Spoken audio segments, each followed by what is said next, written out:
Olá, meus amigos do Adventismo Vivo, sejam muito bem-vindos a mais um estudo da Bíblia por meio da lição da Escola Sabatina. Meu nome é Timóteo Elker, e hoje será nosso estudo de número 9 sobre a identidade adventista. E o título é O Evangelho no Adventismo. Do que exatamente a lição vai tratar? É preciso ter muita clareza nesse ponto. A lição vai tratar de como os acontecimentos da Assembleia da Associação Geral de 1888 contribuíram para que os adventistas do sétimo dia aprimorassem a compreensão da relação entre a lei e a graça e da justificação pela fé. E logo de início eu preciso deixar um alerta para vocês. Esse assunto é complexo, é extenso e é polêmico. É difícil falar dele. Portanto, além de não conseguir cobrir todos os detalhes por limitação de tempo, nós ainda precisamos redobrar o nosso esforço no planejamento para que, no pouco que nós falarmos, seja possível apresentar a essência do assunto. Se você quiser se aprofundar nesse tema, eu vou indicar a leitura do livro O Retorno da Chuva Serôdia, de Ron Duffield. Eu também indico a coleção conhecida como Materiais de 1888, de Ellen White. Esses são os melhores livros sobre o assunto, tudo bem? Então, vamos começar bem do básico. Se o nosso assunto é a Assembleia da Associação Geral de 1888, precisamos perguntar: o que é uma Assembleia da Associação Geral? É uma reunião de nível mundial que tem o objetivo de eleger os líderes mundiais da Igreja Adventista e também discutir assuntos doutrinários e práticas administrativas. É a Assembleia da Associação Geral que define, por exemplo, as crenças fundamentais da Igreja Adventista. As pessoas que votam e que podem falar nessas assembleias são chamadas de delegados, e eles são eleitos por cada associação local. Então, se você é membro batizado da Igreja Adventista do Sétimo Dia, você é filiado a alguma associação, e essa associação elege representantes, os delegados, e eles comparecem às assembleias da Associação Geral. A última dessas assembleias mundiais aconteceu em 2022 e a próxima vai acontecer em 2025. Mas, para o nosso estudo, a Assembleia da Associação Geral que nos interessa é aquela que aconteceu no ano de 1888, na cidade de Minneapolis, nos Estados Unidos. E o principal assunto tratado nessa Assembleia foi o assunto da justificação e da relação entre a fé e as obras. E para compreender por que a discussão era essa, é necessário relembrar o contexto em que surgiu o Adventismo. Vamos lá para Guilherme Miller, de quem nós falamos na lição número 1 desse trimestre. Ele começou em 1831 a pregar a breve volta de Jesus como resultado do estudo das profecias. E esse tipo de pregação foi a tônica até 1844.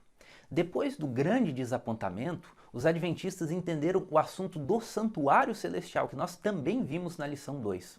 E como em Apocalipse 11 é vista a Arca da Aliança no santuário do céu, contendo a lei de Deus, os adventistas entenderam a mensagem da perpetuidade da lei de Deus e passaram a dedicar esforços para propagar o sábado como dia de guarda, conforme nós também estudamos na lição 3. Esse histórico fez com que as pregações adventistas tivessem um estilo peculiar. As profecias eram apresentadas, o cálculo de Daniel 8,14 era feito, eram mostrados os textos bíblicos sobre o santuário celestial, depois outros textos bíblicos para provar a perpetuidade da lei de Deus e a obrigatoriedade do repouso sabático eram lidos. Tratava-se também da falsa doutrina da imortalidade da alma e do tormento eterno, e por fim era feito o apelo para que os ouvintes abandonassem Babilônia, pois a advertência era de que quem não recebesse o selo de Deus pela guarda do verdadeiro dia do Senhor acabaria recebendo a marca da besta. Ellen White chamava esse tipo de pregação de sermões argumentativos. Por quê? Porque esses sermões eram uma série de argumentos para demonstrar o cumprimento das profecias, para provar a vigência do sábado como dia de repouso e para provar a existência de um santuário celestial. É errado pregar sobre esses assuntos? Não, claro que não. É errado usar essa estrutura de raciocínio, começando com as profecias e apresentando a perpetuidade da lei de Deus? Não, não é, de maneira nenhuma. Hoje em dia, nós enfrentamos um problema diverso. Nossos púlpitos estão sobrecarregados com sermões de autoajuda, que não são sermões argumentativos, não são bíblicos, nem são verdadeiramente cristocêntricos. Os sermões de autoajuda também não nutrem adequadamente a alma.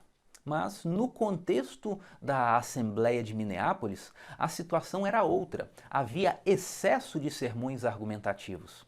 O problema não estava no que era falado, o problema estava no que não era falado nesse tipo de sermão. O que eles estavam deixando de apresentar? Veja esse texto de Ellen White. Os muitos sermões argumentativos pregados raramente abrandam e vencem a alma. Deve ser a preocupação de todo mensageiro salientar a plenitude de Cristo.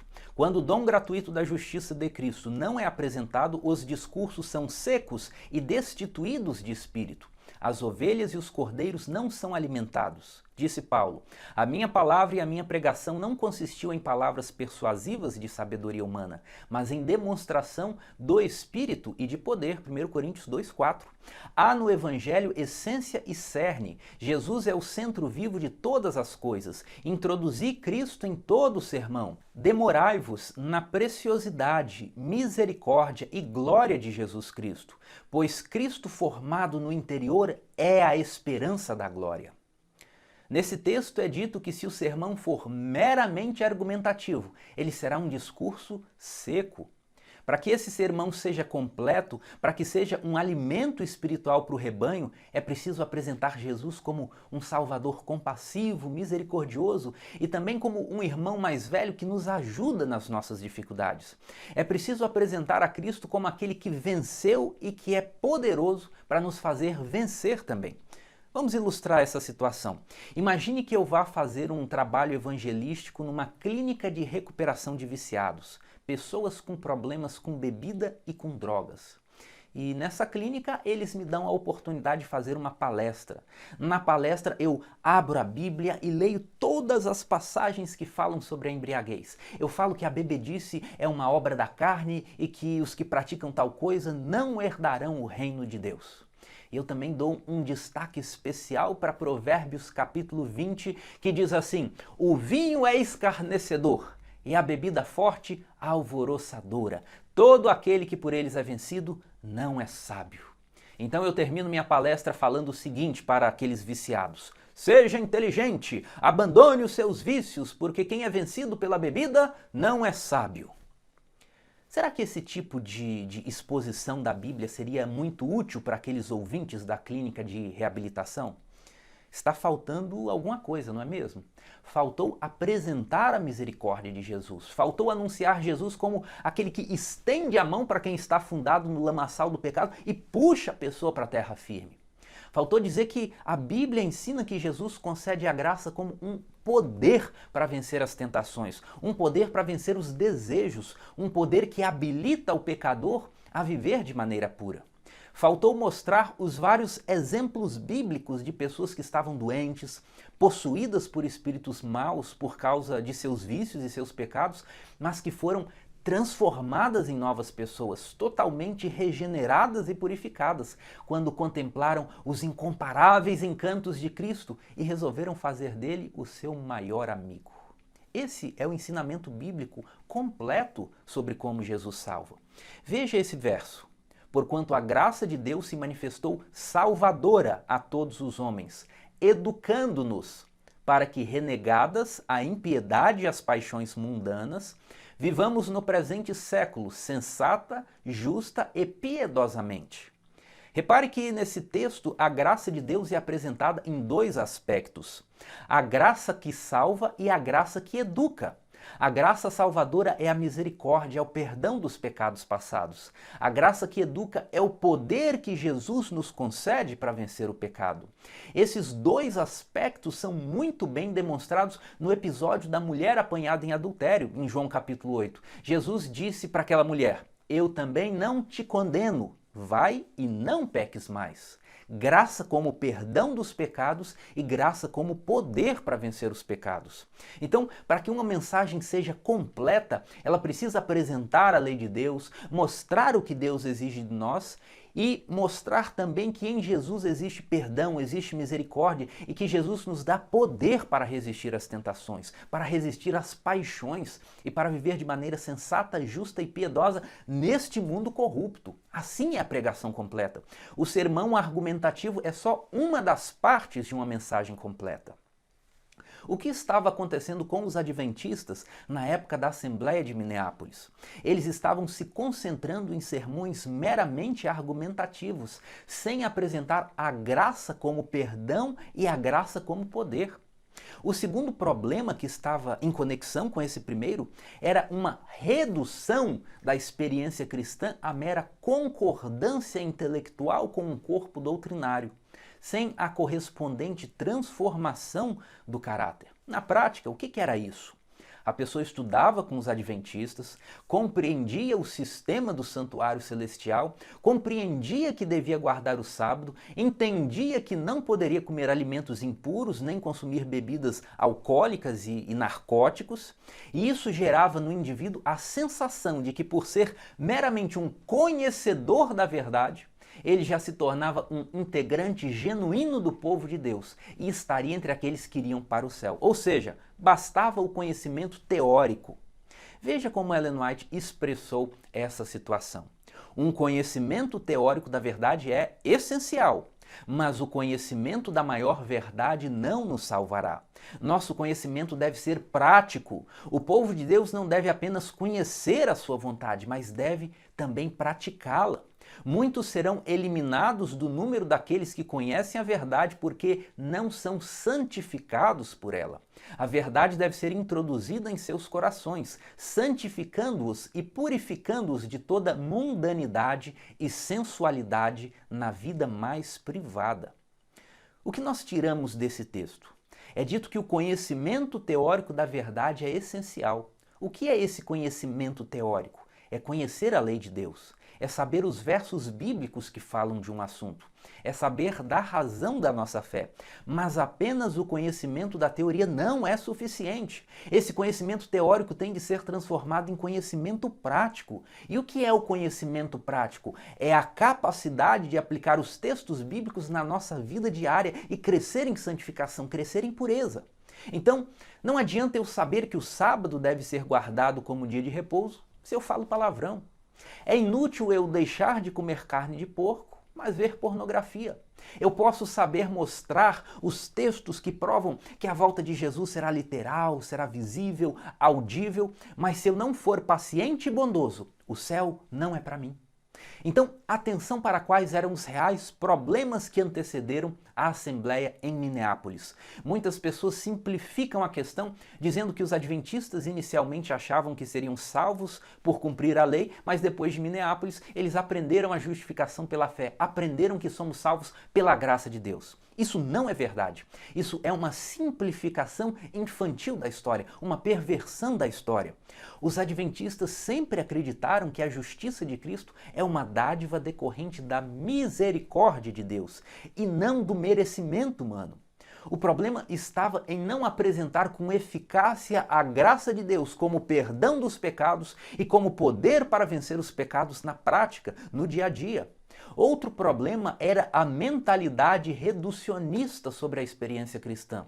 Ela era reducionista de duas maneiras, reduzindo a lei de Deus a apenas alguns preceitos distintivos, como a guarda do sábado, a abstinência de alimentos imundos, ou reduzindo a experiência cristã ao conhecimento teórico das verdades bíblicas. Nesses dois casos de reducionismo, a santidade da vida prática era deixada de lado. Esses problemas comportamentais estavam em paralelo com uma discussão teológica sobre a interpretação do que seria a lei no livro de Gálatas. E então se formaram dois partidos entre os adventistas. E esse é um episódio bem triste da história da igreja, pois um partido tratava o outro com agressividade, com falta de respeito, sem manifestar uma postura cristã. De um lado estavam George Butler, que era presidente da Associação Geral, e Urias Smith, que era editor-chefe da revista Review and Herald. Do outro lado estavam Jones e Wagner, que eram os responsáveis pela revista Signs of the Times, Sinais dos Tempos. Jones e Wagner usavam a revista Signs of the Times para defender a interpretação de que a lei em Gálatas é a lei moral. Já Urias Smith e George Butler usavam a revista Review and Herald para propagar a interpretação de que a lei em Gálatas é a lei cerimonial. Veja, não há nada de errado em compreender um tema teológico diferente do que pensa o outro irmão. Nas crenças fundamentais tem que haver unidade, mas os muitos outros assuntos da Bíblia permitem posições pessoais. O problema é que a discussão foi feita de maneira pública nos periódicos oficiais da igreja e havia um espírito de inimizade, falta de cortesia, falta de respeito, dando a impressão de confusão, de uma guerra interna na igreja. Mas o que exatamente eles estavam discutindo quando se diz que a lei em Gálatas era moral e não cerimonial? Vamos voltar no tempo para entender isso melhor. Vamos voltar lá para a igreja primitiva no primeiro século. Quando o evangelho se espalhou pelo Império Romano e muitos gentios começaram a aceitar Jesus como Salvador, surgiram discussões sobre a necessidade de os gentios seguirem a lei de Moisés, aquela legislação que aparece nos livros de Êxodo, Levítico, Números e Deuteronômio. E o ponto mais debatido era a circuncisão. Os não-judeus que queriam ser cristãos deveriam praticar a circuncisão ou não? Essa era a discussão no primeiro século. E a Epístola aos Gálatas trata longamente desse assunto. Se você não sabe o que é circuncisão, não está por dentro do contexto da Epístola aos Gálatas, nós temos um vídeo aqui no canal que é bem instrutivo e eu vou deixar o link dele na descrição e também na tela final. Aproveite para ver, tenho certeza de que você vai gostar. A principal discussão na Assembleia de Minneapolis, em 1888, era se a lei mencionada por Paulo na Epístola aos Gálatas era a lei moral ou cerimonial. O texto diz assim: de maneira que a lei nos serviu de aio para nos conduzir a Cristo, a fim de que fôssemos justificados por fé. Mas tendo vindo a fé, já não permanecemos subordinados ao aio. A primeira coisa que precisamos entender é essa palavra aio. O que é um aio? Essa palavra é tradução do termo grego paidagogos. E quando nós vamos a um dicionário de grego do Novo Testamento, nós encontramos a seguinte explicação.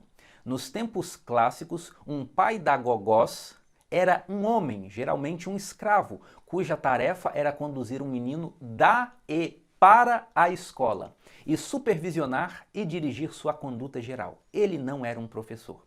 Portanto, o que era um aio? Um servo que tomava conta das crianças, que cuidava delas. Era uma espécie de babá, um guardião. Então, o que Paulo está falando para os Gálatas é que a lei serviu de babá, de guardião para o povo de Deus, até que Jesus veio e trouxe os ensinos superiores do Evangelho que nos dão maturidade. Mas por que o povo de Deus, os israelitas, precisavam de uma babá, de um guardião? Porque uma criança pequena e imatura, se deixada sozinha, ela se machuca, ela se mata, ela se degrada. Essa semana mesmo eu flagrei meu filho mais novo, de 1 ano, mastigando um pedaço de tijolo. Se ele tivesse engolido, sabe-se lá o que teria acontecido. Nessa analogia de Gálatas, quem é a criança? Israel. Israel estava rodeado de povos pagãos. Se não houvesse uma babá, um guardião para proteger Israel, o povo teria se degradado rapidamente. E quem cumpre esse papel de babá do povo de Israel? A lei. A lei diz: não coma carnes imundas para você ter uma saúde melhor. A lei diz: trate o escravo, o estrangeiro, o órfão, a viúva com misericórdia, para você não se tornar embrutecido e animalizado.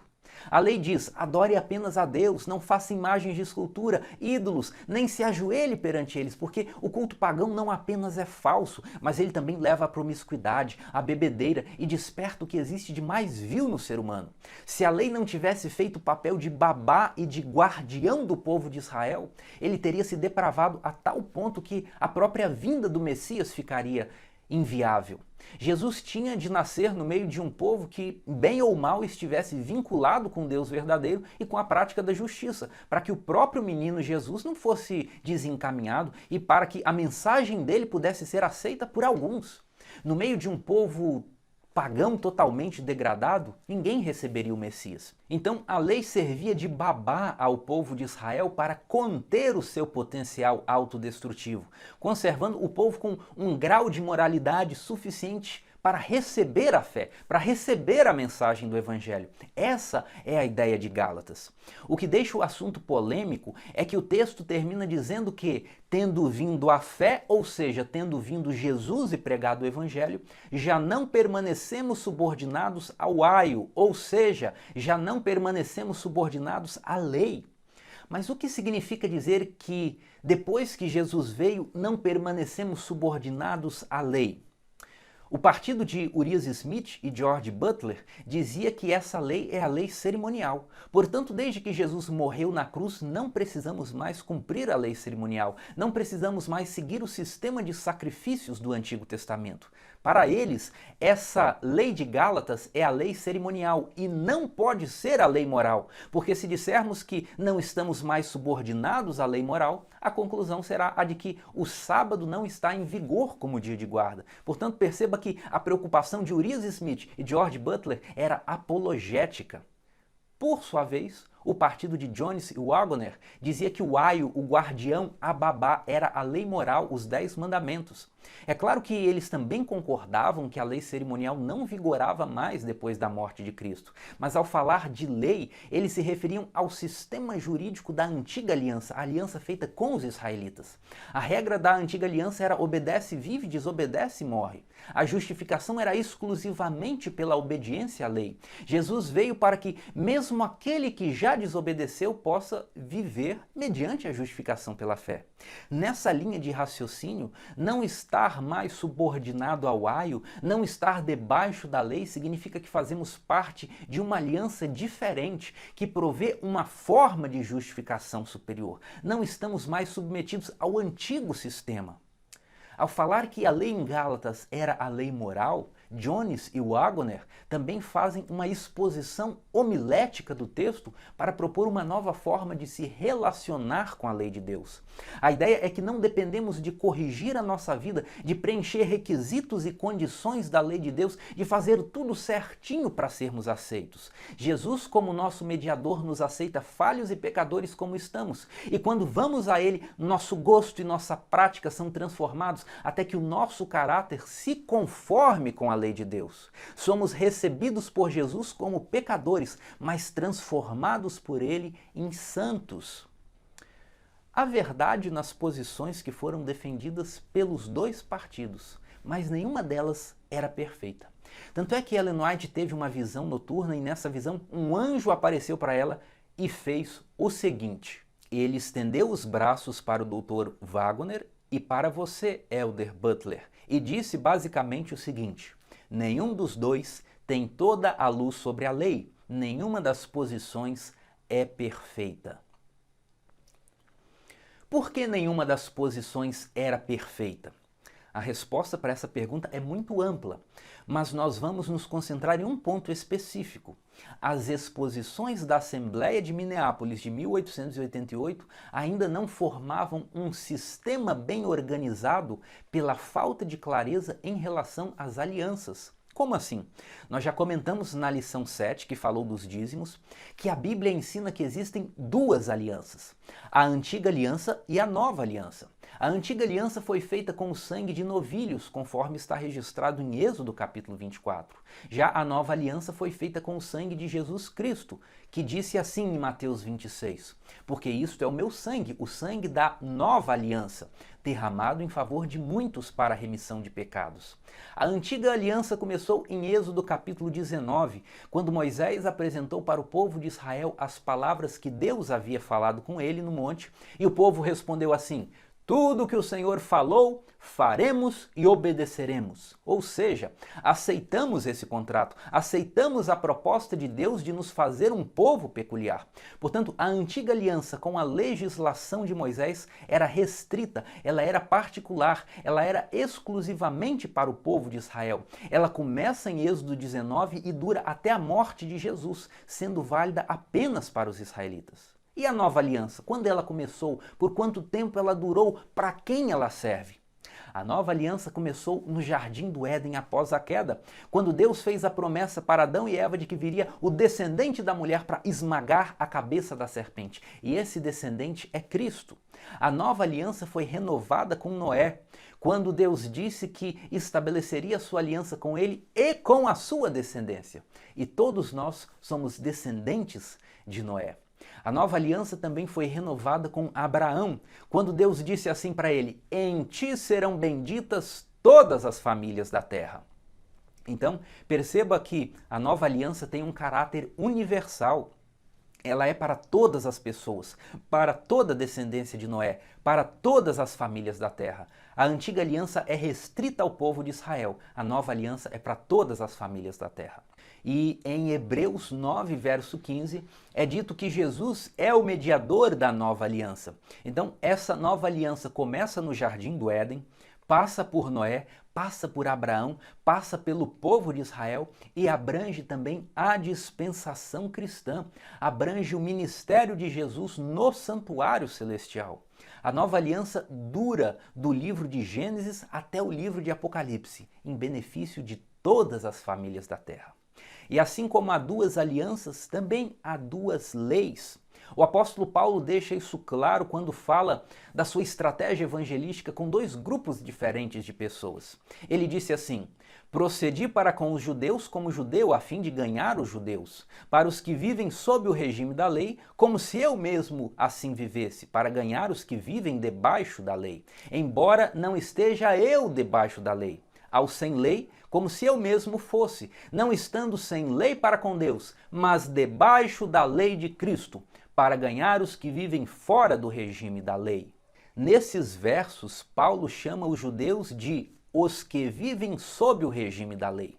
Qual lei? A lei de Moisés. Mas Paulo diz que ele não estava debaixo dessa lei.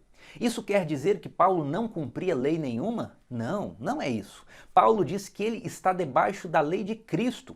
A lei de Moisés era a lei da antiga aliança e a lei de Cristo é a lei da nova aliança. Essa é a nomenclatura que a Bíblia usa. A Bíblia fala de antiga aliança e fala de nova aliança.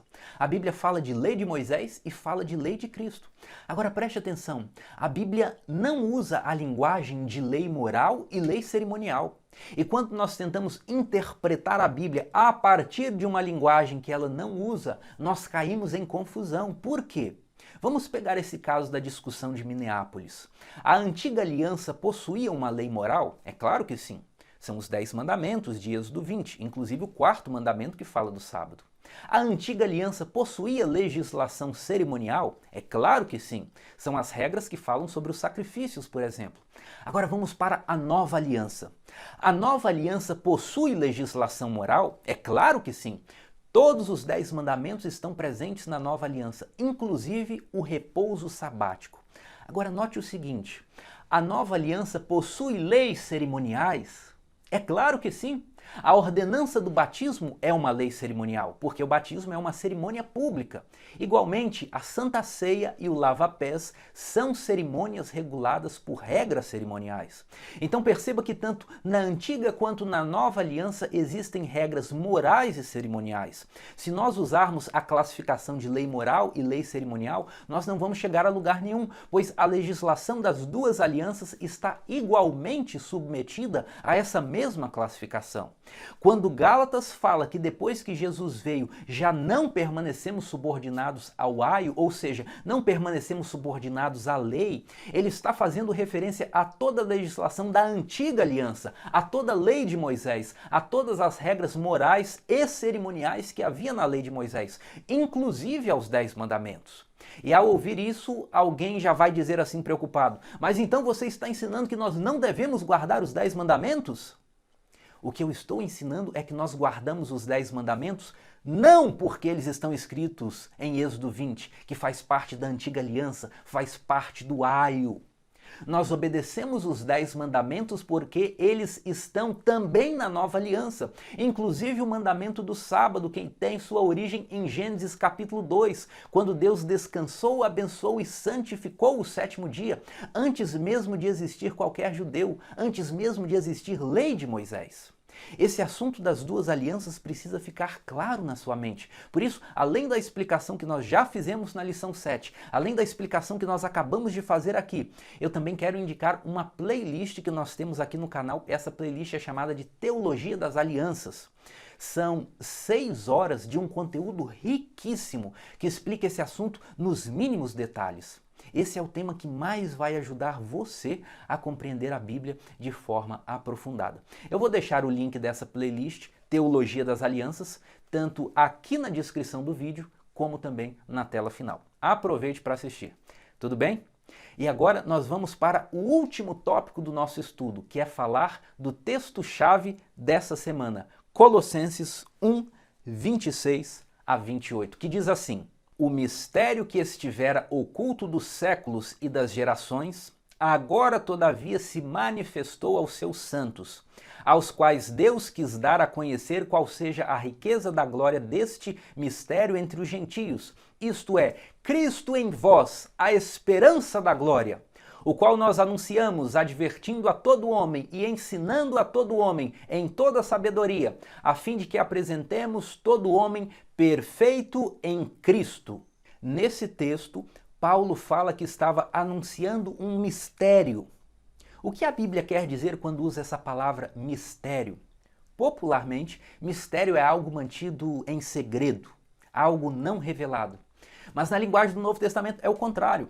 Mistério é algo que Deus deseja revelar ao seu povo. Ele torna essas coisas conhecidas, muito embora nem sempre elas possam ser compreendidas pela mente humana. De qual mistério Paulo está falando aqui nesse texto? Da aceitação dos gentios, dos não-judeus, no reino de Deus.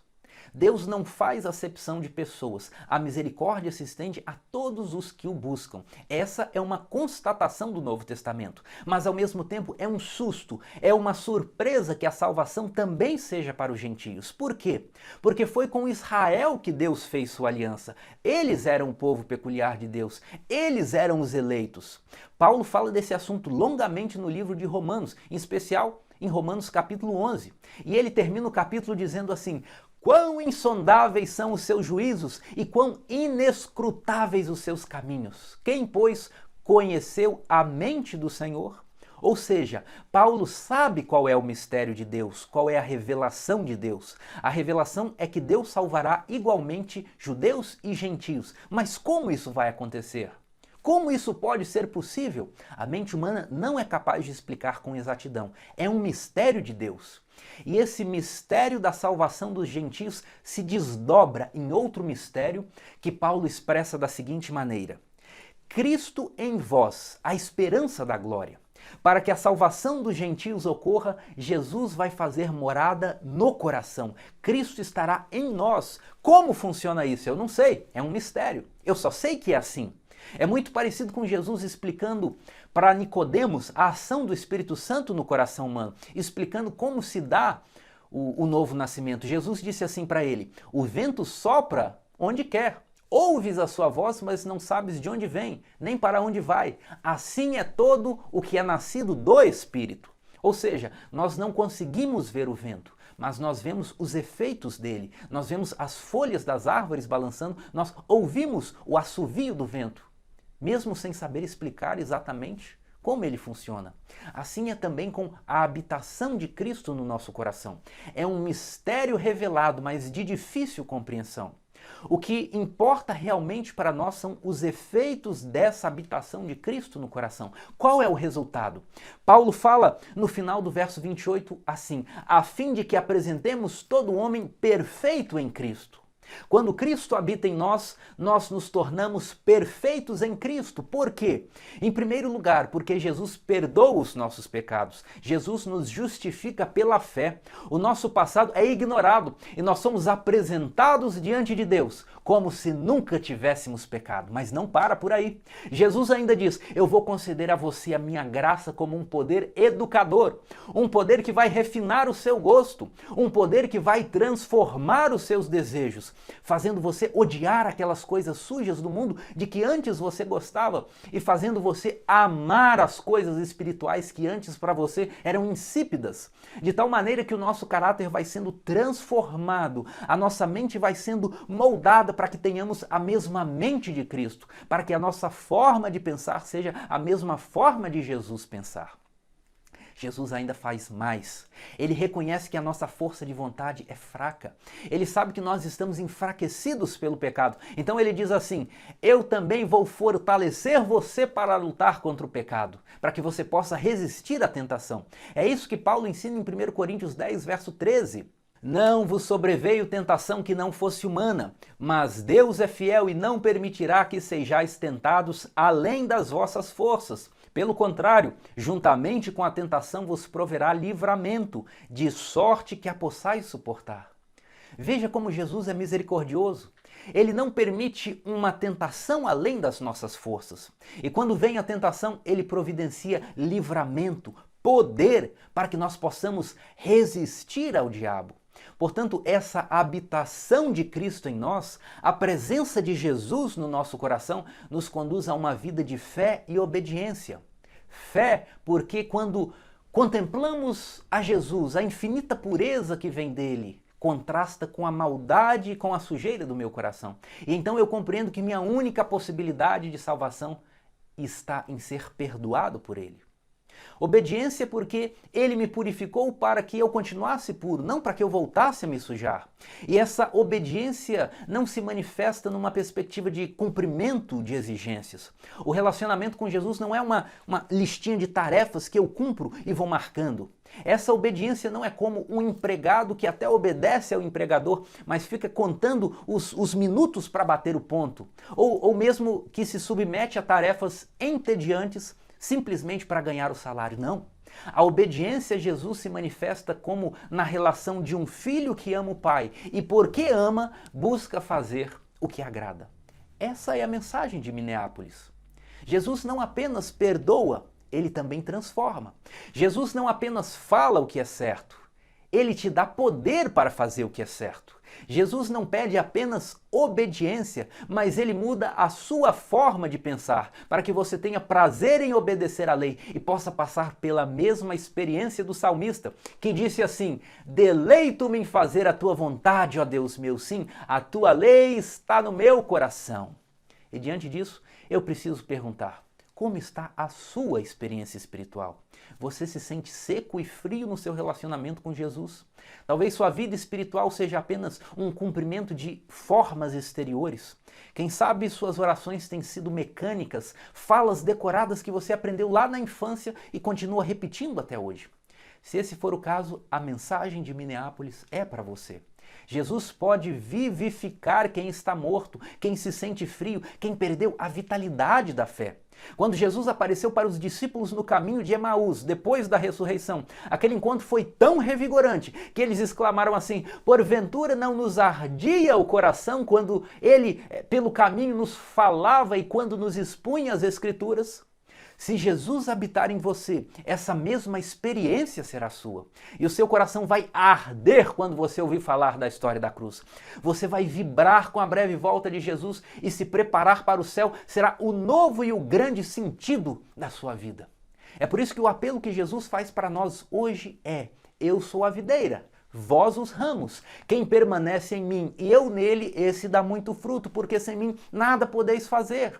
Jesus quer que você se ligue a Ele para receber a seiva que vai nutrir a sua vida, que vai te transformar de um crente seco em um cristão vibrante que vive a alegria da salvação. Mas talvez alguém esteja me ouvindo e diga assim: isso não é para mim. Eu não posso ir a Jesus porque a minha vida está bagunçada demais. Eu estou cheio de vícios, eu pratico coisas impuras e tão terríveis que tenho até mesmo vergonha de confessar. Miserável homem que sou, quem me livrará do corpo dessa morte? Graças a Deus por Jesus Cristo, nosso Senhor. Jesus não estabelece condições para que você vá até Ele. Ele não exige que você melhore primeiro para depois ser acolhido, não. Assim como na parábola do filho pródigo, Ele espera você de braços abertos, ainda que o pecado tenha te deixado sujo e maltrapilho, ainda que você tenha abandonado o lar e ofendido o Pai. Ele te abraça, te acolhe e te faz sentar na mesa do banquete, porque você é o filho que tinha se perdido, mas foi achado por Jesus. E uma vez que você vai a Jesus, Ele vai limpar os seus pecados. Ele vai considerar você como alguém que nunca pecou e vai fazer de você uma nova pessoa com uma nova vida.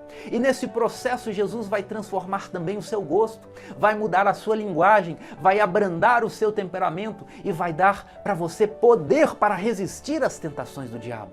Qual é a sua situação? Você está lutando contra cigarro, álcool, drogas? Jesus te aceita, Jesus te perdoa e Jesus te dá poder para vencer o vício.